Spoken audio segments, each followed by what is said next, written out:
Mr. President, this past November, the American people gave President Trump and Republicans a mandate.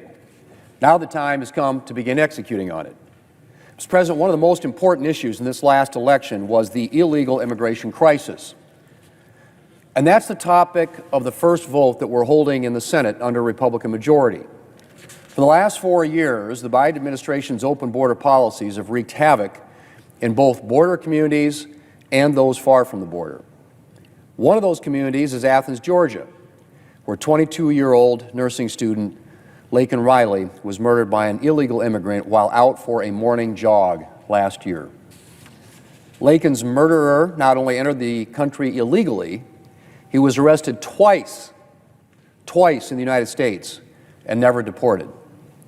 Mr. President, this week the Senate is going to vote on Senator Britt's bipartisan Laken Riley Act, which would ensure that illegal immigrants are deported when they are arrested, as Laken's killer was, for crimes like theft and burglary.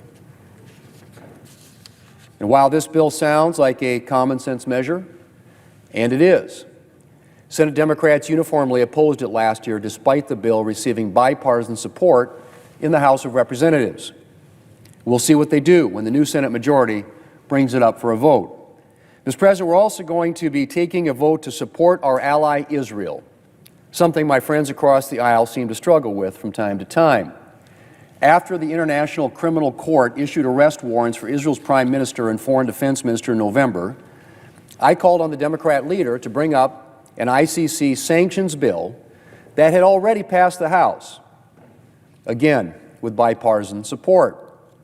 The ICC's rogue actions only enable the terrorists who seek to wipe Israel off the map, and they cannot be allowed to stand unchecked.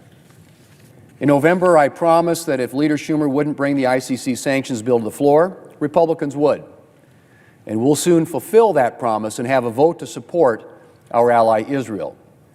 Mr. President, senators can also expect to vote on another common-sense measure this month, as thousands of pro-life Americans come to Washington for the 52nd annual March for Life.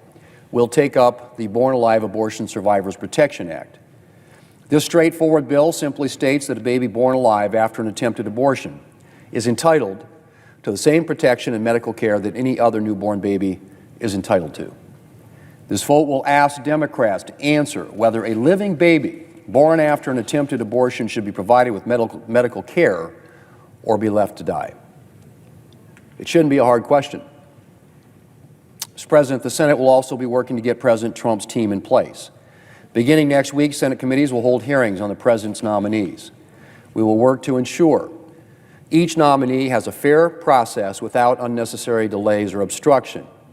And we will confirm those nominees swiftly so the Trump-Vance administration can hit the ground running.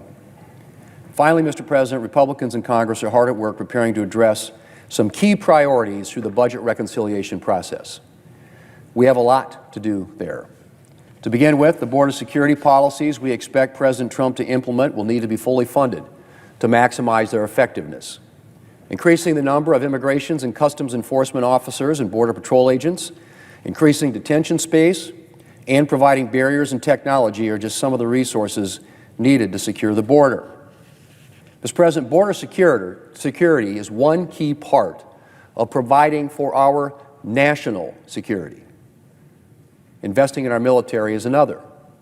And we're working on investing in improvements to military readiness that will help restore American strength so that we can deter our adversaries and keep the peace. We're also going to invest in American energy dominance. Energy security plays a key role in our national security, and Republicans plan to use budget reconciliation to help advance American energy production. Another priority is extending the tax relief that Republicans delivered during the first Trump administration. These pro-growth policies put more money in Americans' pockets and help deliver a strong economy before the pandemic, and we need to extend them to protect our economy and the American people from a $4 trillion tax hike next year. Mr. President, this is just the start. We have a lot of work to do, but the American people have chosen the right team to get it done.